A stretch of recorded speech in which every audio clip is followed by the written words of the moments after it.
Hi, my name is Kaylee and I will be talking to you about my Mima today. My Mima died when I was in my sophomore year of school, and it was a rough time in our life, and I felt like when we lost her that I was losing the one person that I needed the most, and I knew that if I gave up, she would be disappointed, and I knew she expected more of me to keep going and follow my dreams. When my Mima was born in 1927 in Farmington, Maine, and she married my grandfather in 1947. In the following year, she had their first child, and then my mom was the last of six, born in 1972. She had um, she had six kids, and the youngest was the most unexpected and the miracle child of them all. She had leukemia when she turned 13, and against all odds, everyone thought she would not make it, and she is still standing here today. My Mima was a big part of the church, and she got up at 4 a.m. every morning to go clean the church and make sure that everything was done, and had everything put together before Sunday morning, and the pamphlets sat out, the church vacuumed, everything was clean, all the bathrooms had soap and everything in them. She made sure that if something was wrong, she was on it before anybody else could get to it. She did a lot for our family.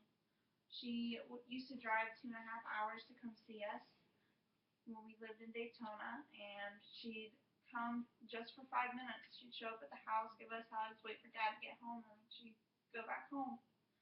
And she did that throughout our life. She always made sure that we knew what family was, and that we knew that we always had a friend, that we always knew what love was.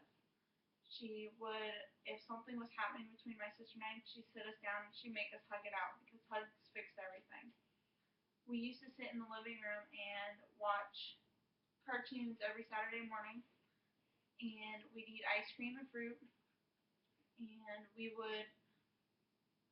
sit there and talk about everything that was going on in our life, whether it was good or bad, if we needed a friend or not.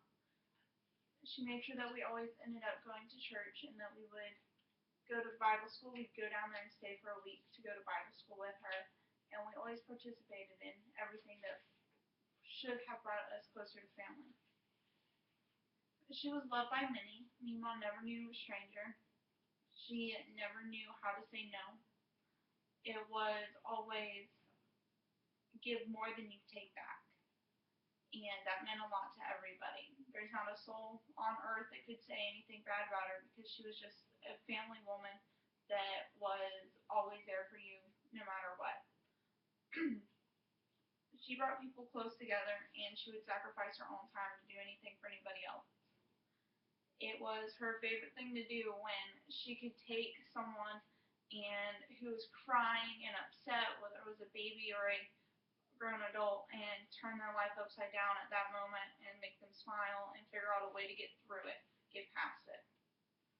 When she died in 2012, we all gathered at the church, and there was faces from when we were first born all the way up until new ones that had just come into the life and who knew our Mima.